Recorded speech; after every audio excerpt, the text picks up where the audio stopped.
Sabéis que estamos en Marcos capítulo 13. Llevamos ya varias semanas en este capítulo del Evangelio de Marcos y sabéis que, como estamos estudiando, este pasaje es uno de los pasajes escatológicos más solemnes, ¿verdad? Y con mayor cantidad de escatología dentro del Nuevo Testamento.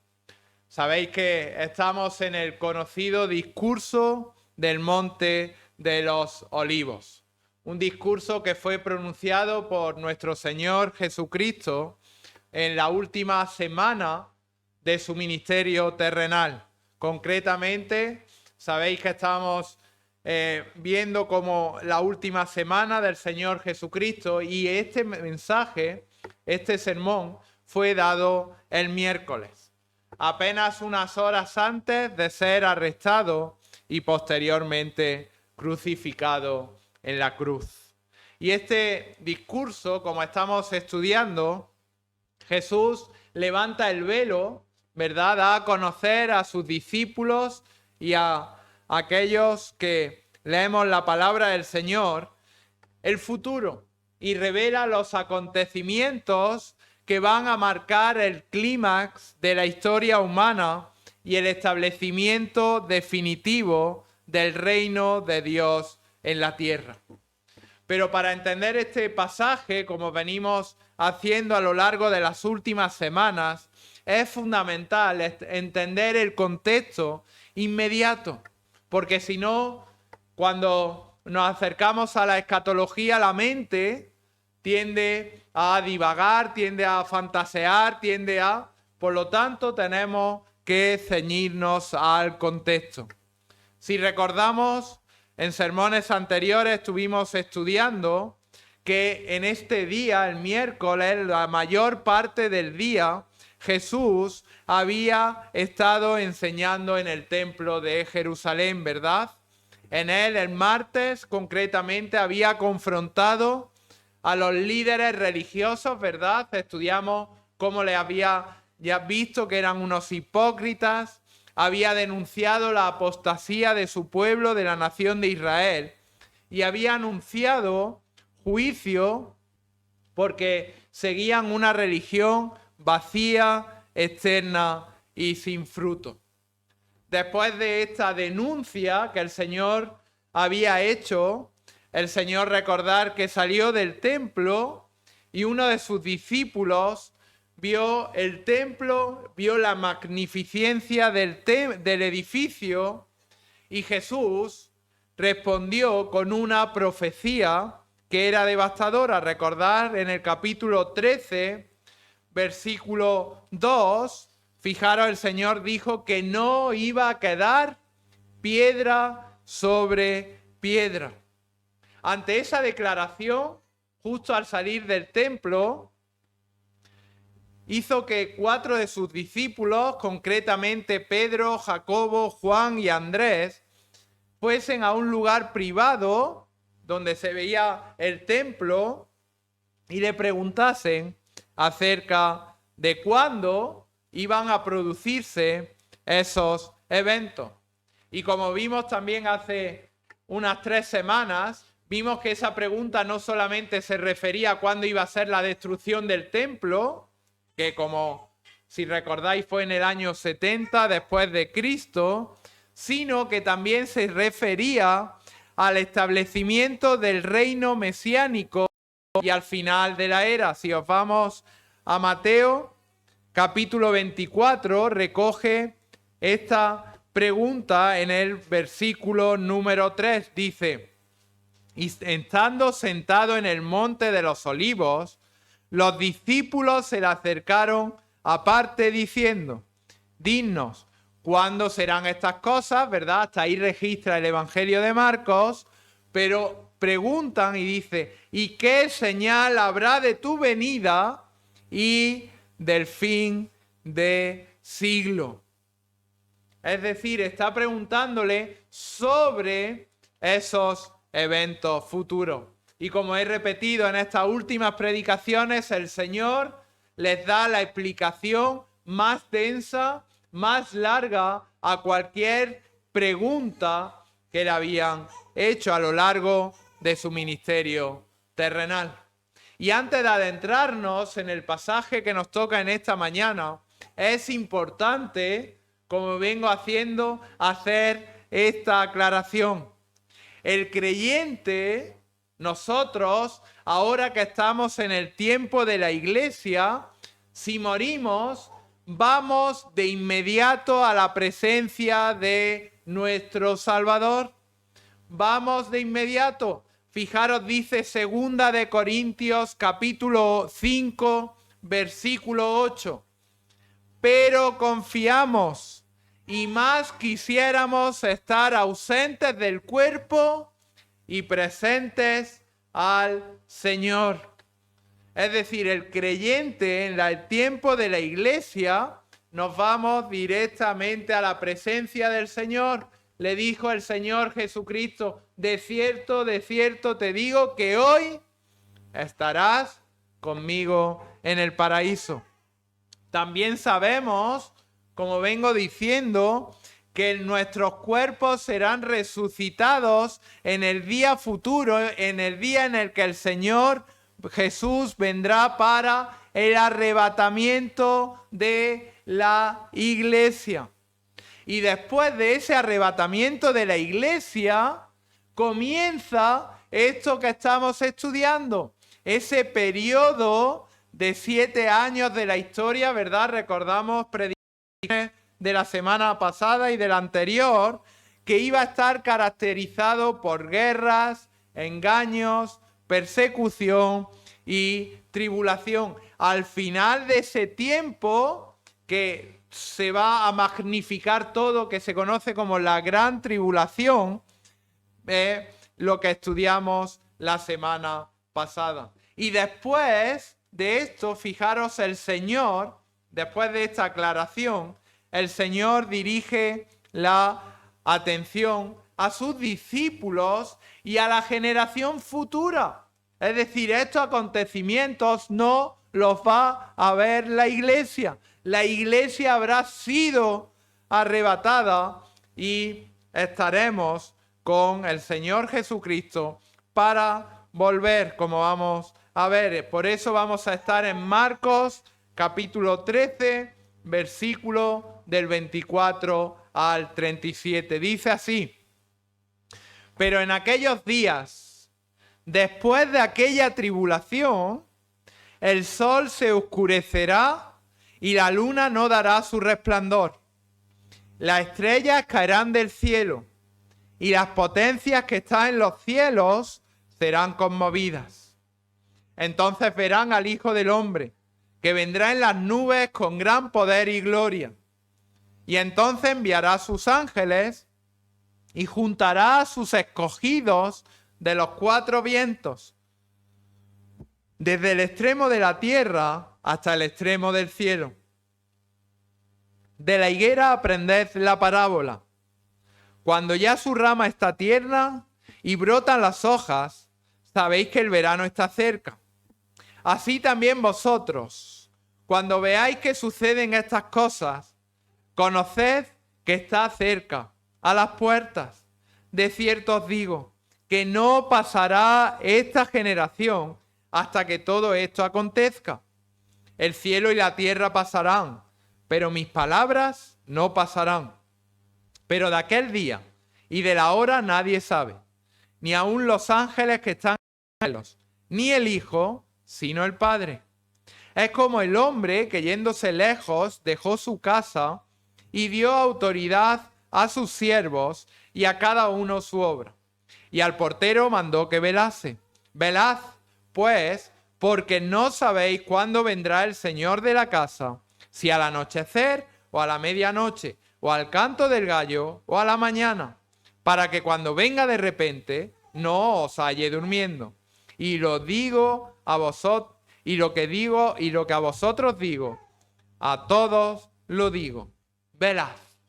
Este es el texto en el que vamos a estar esta mañana. Contexto inmediato, el Señor se enfoca, ¿verdad?, en la tribulación. Recordar predicaciones anteriores. en ese periodo de 7 años. En este pasaje, el Señor se enfoca directamente en su segunda venida. Y lo hace en 4 epígrafes, ¿verdad?, que vamos a estudiar en nuestro bosquejo. Pero hay una verdad que es absoluta. Cristo va a volver. Cristo va a volver. Y la única pregunta que nos debemos de hacer es la siguiente: ¿estamos preparados para recibirle como Salvador o enfrentarlo como juez? Si hoy se produjese el arrebatamiento de la iglesia, no sabemos cuándo va a ser, comenzaría la tribulación y debemos de hacernos esa pregunta: ¿estamos preparados para irnos con el Señor o enfrentarlo como juez? Fijaros, y en primer lugar vamos a ver la aparición de Cristo. Primeros 3 versículos, del 24 al 27. Fijaros, dice: pero en aquellos días, después de aquella tribulación, el sol se oscurecerá, la luna no dará su resplandor, y las estrellas caerán del cielo, y las potencias que están en los cielos serán conmovidas. Entonces verán al Hijo del Hombre, que vendrá en las nubes con gran poder y gloria, y entonces enviará a sus ángeles, juntará a sus escogidos de los 4 vientos, desde el extremo de la tierra hasta el extremo del cielo. El Señor, como he dicho, se enfoca en la segunda venida. Y su segunda venida, fijaros, no va a ser algo secreto, no es algo simbólico, no es algo espiritualizado, sino que va a venir de forma literal, de forma visible, de forma repentina y gloriosa. ¿Cuándo será el regreso del Señor Jesucristo? Versículo 24. En aquellos días después de aquella tribulación.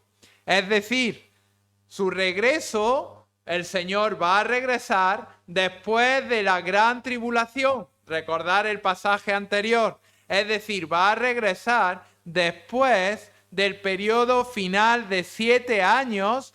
¿Cuándo comenzaba esos 7 años? Que cuando se producía la profanación del templo por el anticristo. Acordaros de la cita de Daniel, capítulo 9, versículo 27, y de Mateo, capítulo 24, versículo 21. Si recordáis, la semana pasada vimos que esos días iban a estar marcados por una intensificación del pecado, por una persecución al pueblo de Dios y por una serie de juicios que iba a haber sobre la tierra.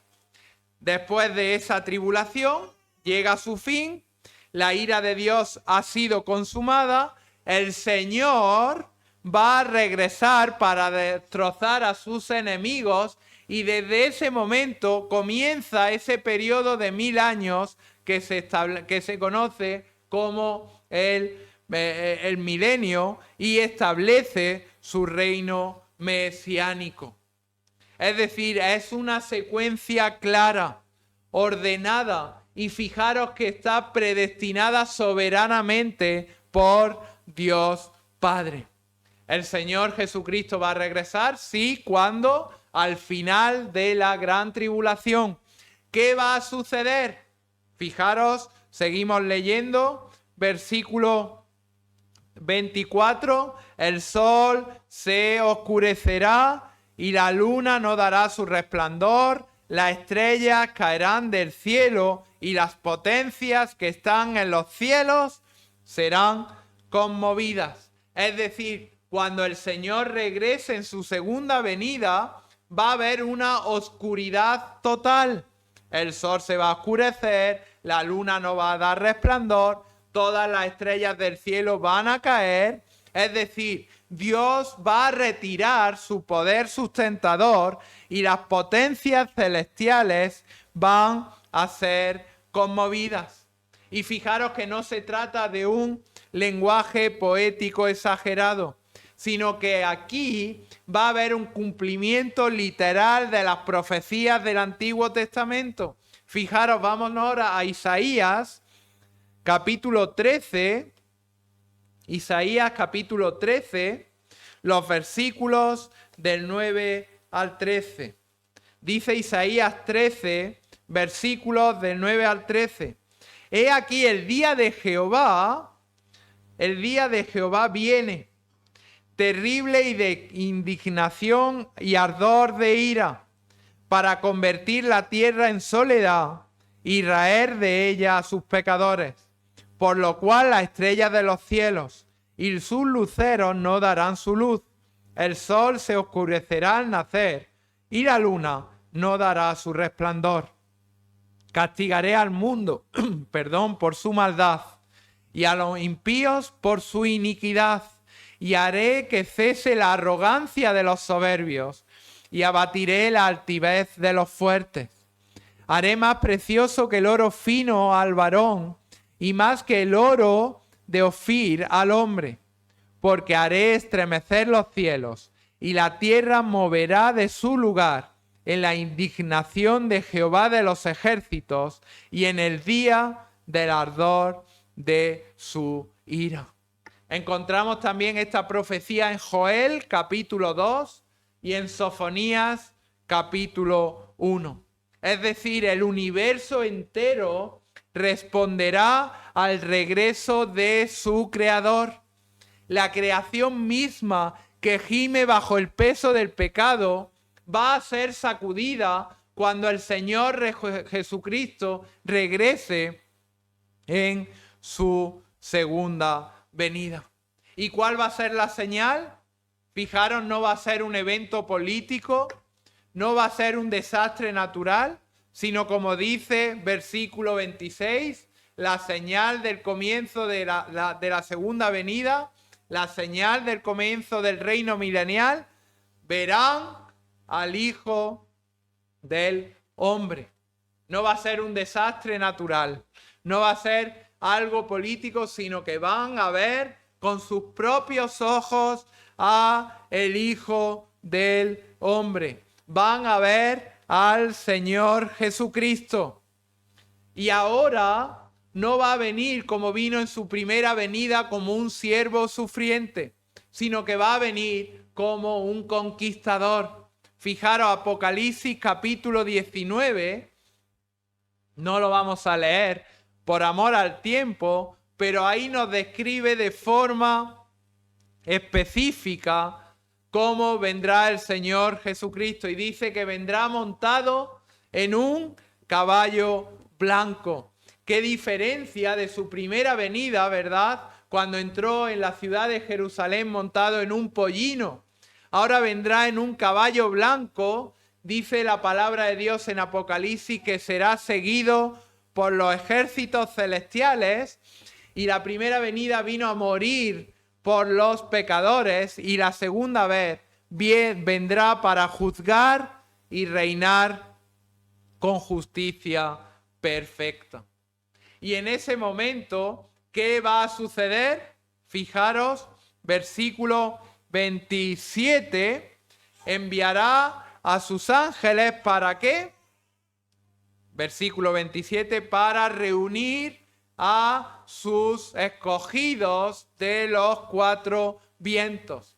Es decir, el Señor Jesucristo vendrá en su segunda venida y junto con Él vendrán los creyentes, vendremos los creyentes que hayan llegado a la fe durante la tribulación y que hayan permanecido fieles hasta el fin.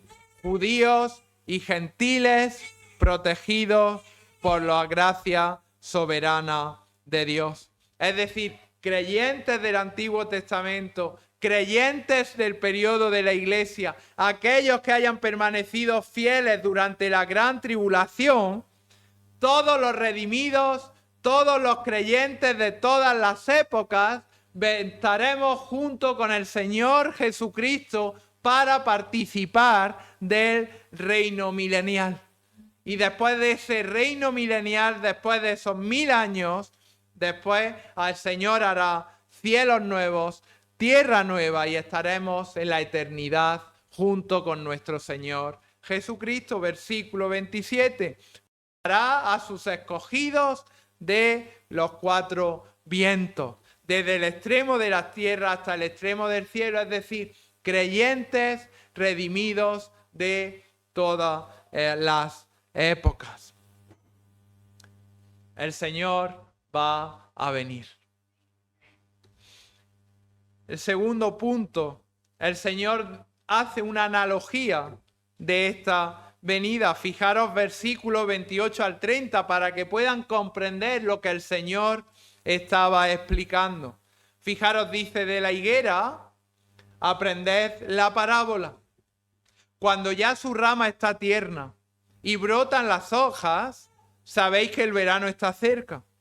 Así también vosotros, cuando veáis que suceden estas cosas, conoced que está cerca, a las puertas. De cierto os digo que no pasará esta generación hasta que todo esto acontezca. El Señor explica esto, ¿verdad?, de forma sencilla y clara, y les da un ejemplo. Les ilustra cómo va a ser y enfatiza la respuesta adecuada a sus palabras de advertencia. Fijaros, les dice, de la higuera aprended la parábola. En el relato paralelo de este pasaje, en Lucas capítulo 21, versículo 29, el Señor añade de la higuera y de todos los árboles. Es decir, esta ilustración no solamente se limita a las higueras, sino a cualquier árbol de hoja caduca. Y dice, cuando su rama está tierna y brotan las hojas, sabéis que el verano está cerca. Y es cierto, ¿verdad? Cuando nosotros vemos los árboles, ¿qué suceden? Brotan en primavera, ¿verdad? La época en que los árboles de hoja caduca, esos que se le caen, vuelven a sacar sus frutos, vuelven a sacar las flores. Todos lo vemos en primavera, como los campos están llenos de flores. ¿Y qué sabemos? Que después de eso, ¿qué viene? La calor, ¿verdad? Aquí en nuestra tierra viene el verano. Es decir, es algo que todo el mundo ve. Es algo que todo el mundo sabe.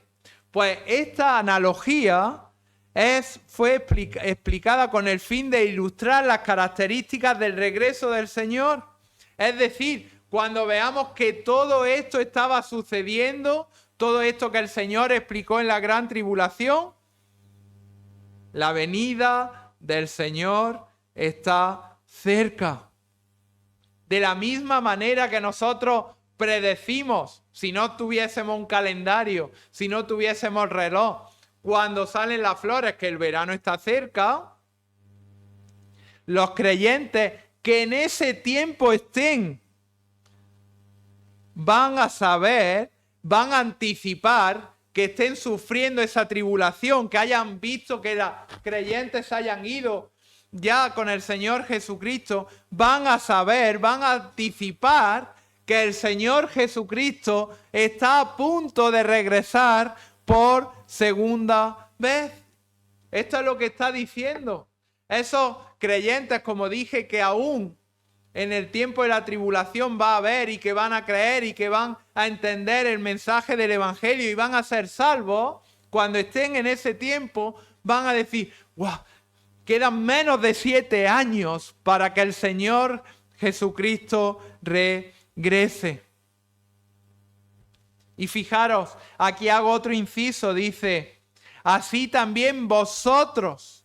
Ahí no se está refiriendo directamente a los discípulos, sino que al igual que los profetas del Antiguo Testamento hablaban en segunda persona al profetizar eventos lejanos, el Señor habla no como si se estuviese dirigiendo a esos discípulos, sino que el Señor está hablando a los que lean y estén vivos durante el periodo de la gran tribulación. Fijaros en Marcos capítulo 13, versículos del 14 al 23, le dice, pero cuando veáis la abominación desoladora, lo vimos la semana pasada, ¿a quién se refería? Al anticristo. Pero ahí no se estaba refiriendo a los creyentes de la iglesia, no se estaba refiriendo a los discípulos, sino a los creyentes que en ese tiempo vayan y lean las Escrituras. A ellos podemos entender a esto que dice cuando dice, de cierto os digo que no pasará esta generación hasta que todo esto acontezca. Esta frase que para muchos ha generado especulación y debate, si nos ceñimos al contexto, es clara. Esta generación se refiere ¿a quién? ¿Al periodo de qué? Contexto de la gran tribulación. Se está refiriendo a la generación que esté viva al regreso de Cristo. Ahí no se está refiriendo a los judíos, no se está refiriendo a los 12 discípulos, no se está refiriendo a los creyentes que vivieron en el primer siglo, aunque presenciaron la destrucción del templo, pero ellos no han visto todos estos desastres que vimos la semana pasada, no han visto todas las catástrofes que precedían a la gran tribulación, ni fueron testigos del regreso de Cristo. Todo esto que hay en Marcos capítulo 13 va a ser, o lo va a ver una generación futura que va a estar viva cuando ocurra y que todavía no sucede, sino que está en el futuro. Que quede claro, que nos quede claro. Yo sé que es mucha información, pero es importante que nos quede claro. No solamente eso, sino que vamos a ver la autoridad de Cristo. Fijaros, versículo 31. El cielo y la tierra pasarán, pero mis palabras no pasarán. El Señor, fijaros, hace hincapié en una seguridad absoluta de su promesa. El cielo y la tierra van a pasar, pero sus palabras a este respecto no van a pasar. Esto destaca dos realidades teológicas fundamentales. El primero, que este mundo es temporal. El cielo y la tierra pasarán. Pero la segunda verdad teológica es que su palabra, la Biblia, la palabra de Dios, es infalible. No va a pasar. Nada ni nadie la va a cambiar. No nos va a llevar al error. Su palabra es verdad. La tierra va a pasar. Los cielos y la tierra actuales van a ser reemplazados, ¿verdad? Dice Apocalipsis que habrá un cielo nuevo y una tierra nueva. Pero en contraste con eso, las palabras de Cristo nunca van a pasar. El Señor hizo la misma afirmación, ¿verdad? En el Sermón del Monte, cuando dijo en Mateo capítulo 5, versículo 18, de cierto os digo que hasta que pasen el cielo y la tierra, ni una jota, ni una tilde pasará de la ley hasta que todo se ha cumplido. La palabra del Señor es permanente. La palabra del Señor no falla. La palabra del Señor no es algo que podamos poner en duda. Es, fijaros, infalible. Ni nos lleva al error, ni nos da error, ni tiene error. Es nuestra máxima autoridad. Por lo tanto, ¿el Señor Jesucristo va a regresar? Nuestra respuesta es sí. Sí. Y no hay lugar a la duda. No porque hayan pasado 2000 años, esto ha caducado. El Señor va a regresar, sí. El Señor va a arrebatar a su iglesia, sí. El Señor va a darnos cielos nuevos y tierra nueva, sí. ¿El final de los tiempos va a suceder tal como es descrito en la palabra del Señor? Sí, porque es una verdad inalterable. Ocurrirá tal y como el Señor ha descrito en su palabra, porque su palabra no puede fallar.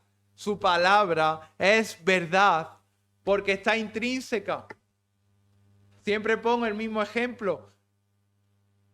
Mis palabras, yo soy dueño de mis palabras. La palabra del Señor es verdad porque Dios es 3 veces santo. Por lo tanto, su palabra es 3 veces santa. Está intrínseca a su persona. Y finalmente, fijaros la advertencia de Cristo. El cuarto punto, la advertencia de Cristo. Termina con esto diciendo, va a suceder. No dudéis por un instante porque va a suceder. Y les dice, pero de aquel día y de la hora nadie sabe, ni aun los ángeles que están en el cielo, ni el Hijo. Y aquí hago un inciso, fijaros cómo aun siendo Dios, tenía una limitación en su naturaleza humana de los atributos de Dios, sino el Padre. Mirad, velad y orad, porque no sabéis cuándo será el tiempo. Y de nuevo, para que entiendan esto, les pone una ilustración. Es como el hombre que yéndose lejos dejó su casa, dio autoridad a sus siervos y a cada uno su obra. Al portero mandó que velase. Velad pues, porque no sabéis cuándo vendrá el Señor de la casa. Si al anochecer o a la medianoche o al canto del gallo o a la mañana, para que cuando venga de repente no os halle durmiendo. Y lo que a vosotros digo, a todos lo digo. Fijaros, velad. Para nosotros, para los creyentes de ahora, para los creyentes del tiempo de la iglesia, esto que leemos, esta revelación que hace la Biblia de los últimos tiempos, de escatología, es una verdad prometedora, ¿verdad? Pero las personas que estén vivas, cuando estos hechos futuros sucedan, para nosotros es algo prometedor, es algo de que va a suceder y vamos a estar con el Señor. Pero ahora sí, nos ponemos en el tiempo de cuando esto suceda y cuando lean esto, esta profecía para ellos va a ser algo de extrema urgencia, ¿verdad? Va a ser algo, decir, uff, está sucediendo esto ya, algo urgente. Y el Señor, fijaros, en los 4 últimos versículos que hace aquí del Evangelio de Marcos capítulo 13, en el versículo 33, 34, 35 y 37, fijaros, les dice que deben de estar alerta. Versículo 33, velad y orad. Versículo 34, mandó que velase. Versículo 35, velad. Versículo 37, velad. Es decir, el Señor le está advirtiendo a esas personas que estén en ese tiempo, que cuando vean esas señales, cuando vean que el Señor viene, que el sol se acaba, que ha habido un periodo de gran pecado, de grandes guerras, de gran tribulación, que ha muerto mucha gente, como veíamos en las anteriores predicaciones, que estén alerta porque el Señor Jesucristo regresa, porque su regreso es inminente. Pero ¿cuándo? Nadie lo sabe. El momento exacto de la segunda venida no será revelado a nadie. Solo Dios lo sabe. ¿Cuándo será el rapto de la iglesia? Dios lo sabe. ¿Es inminente? Sí, puede ser en un segundo. O amén, ¿verdad? Dice el Señor, aquel día y de la hora nadie sabe. Ni aún los ángeles que están en el cielo, ni el Hijo, sino el Padre. Nadie puede predecir el regreso de Cristo.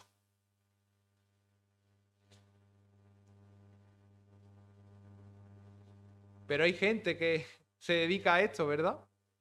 Pero realmente, ante la Escritura, podemos afirmar que están siendo engañosos.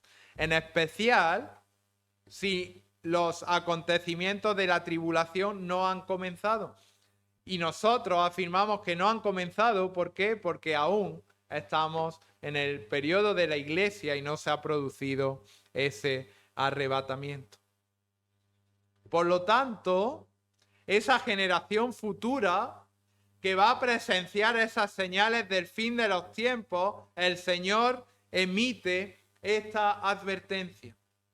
Mirad, velad y orad, porque no sabéis cuándo será el tiempo.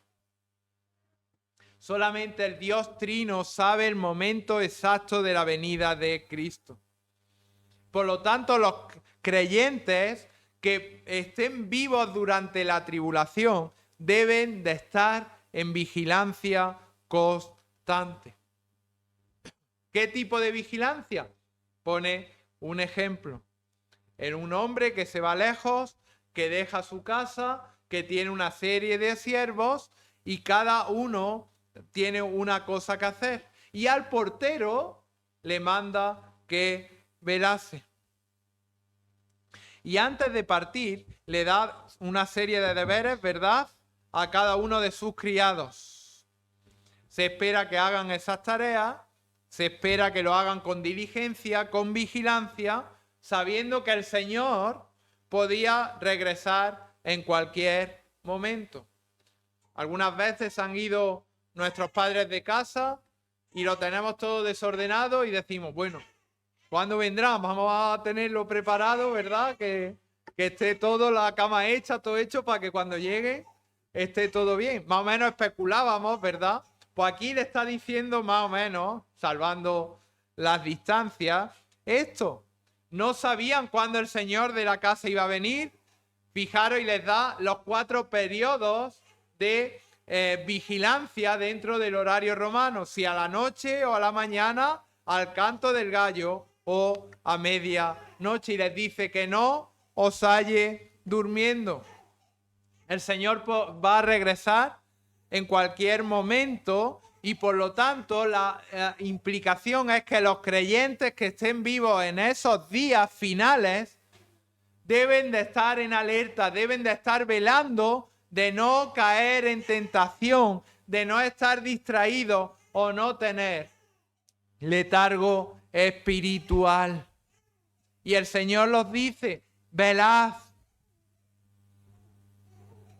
Fijaros en el pasaje paralelo, en Lucas capítulo 21, el Señor añade a estos creyentes de ese tiempo futuro, en el capítulo 34, versículo 36, Lucas capítulo 21, versículos del 34 al 36, mirad también por vosotros mismos, que vuestros corazones no se carguen de glotonería y embriaguez y de los afanes de esta vida, y venga de repente sobre vosotros aquel día.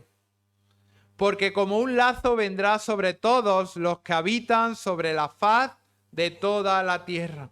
Y les repite, velad, pues en todo tiempo orando, seáis tenidos por dignos de escapar de todas estas cosas que vendrán y de estar en pie delante del Hijo del Hombre. Les dice esto, esta es la implicación. Solo aquellos que resistan las tentaciones del mundo, la glotonería, la embriaguez, los afanes de esta vida y pongan su fe en el Salvador, evitarán la destrucción eterna de las sentencias de Dios y serán recibidos para siempre en la gloriosa presencia de Cristo. Menudo capítulo, ¿verdad? De Marcos, capítulo 13. Y aunque todos estos sucesos que os suceden en el Monte del Olivo son futuros, no podemos decir, bueno, esto a mí no va conmigo. No. Es una verdad que nos sirve para enseñar a cada generación de creyentes a lo largo de la historia de la Iglesia. En primer lugar, este capítulo de Marcos 13 nos recuerda, que todas las cosas de este mundo son temporales. Nos recuerda que aquellos que hemos sido salvados por la gracia de Cristo, nos recuerda que aquellos que hemos sido redimidos no somos ciudadanos de este mundo, sino que somos ciudadanos de un reino eterno que se va a manifestar en la tierra cuando el Señor Jesucristo venga en su gloria. Y en tercer lugar, nos debe de animar, nos debe de motivar de forma convincente para que nosotros como creyentes proclamemos el maravilloso evangelio de Cristo a aquellos que aún no son salvos y que se van a estar aquí y van a sufrir el juicio de Cristo, el juicio de Dios. Fijaros, aquellos que no vayan con la iglesia van a sufrir y estén vivos en ese tiempo, van a sufrir y van a padecer todas estas cosas. ¿Quiénes? El Señor puede venir hoy a por su iglesia. La tribulación puede empezar de forma inminente. La pregunta que cada uno debemos de hacernos, la pregunta que debemos de hacer a todas las personas es si estamos preparados para la venida de Cristo. Este discurso que el Señor aquí da a los discípulos ante esa pregunta de cuánto iban a acontecer esas cosas, no es dado para satisfacer nuestra curiosidad profética, sino que el Señor emite esta enseñanza confrontar nuestros corazones. Como hemos visto, la venida del Señor Jesucristo es una certeza absoluta. No es una posibilidad remota, sino que es una promesa divina que se va a cumplir con precisión perfecta. Para aquellos que hemos sido salvados, su venida es nuestra esperanza, ¿verdad? Pero para aquellos que no creen en el Señor Jesucristo, para los incrédulos, la venida del Señor Jesucristo es un juicio inevitable. ¿Cómo podemos escapar de esta gran tribulación? ¿Cómo podemos escapar de este juicio? Aún hoy es tiempo de salvación. Aún hoy es tiempo de la iglesia, de la salvación por fe, por medio del evangelio, ¿verdad? Que es poder de Dios. Quienes rechacen a Cristo, la palabra del Señor, hemos leído que van a enfrentar la ira de Dios, el juicio de Dios. Pero quien se arrepiente y cree, hoy recibe el perdón, vida eterna y un lugar glorioso en su reino. Por eso el Señor termina este pasaje, versículo 37. A vosotros digo, fijaros, y hace hincapié y dice, a todos digo, velad. ¿Qué llamado final de urgencia hace el Señor Jesucristo?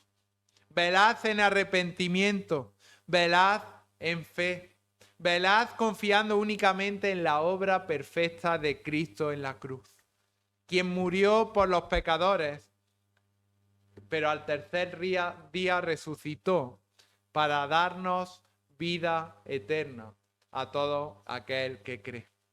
Pues que el Señor bendiga su palabra y que si hay aún personas que no se han arrepentido de su pecado, puedan creer en Cristo como su único y suficiente Salvador. Amén.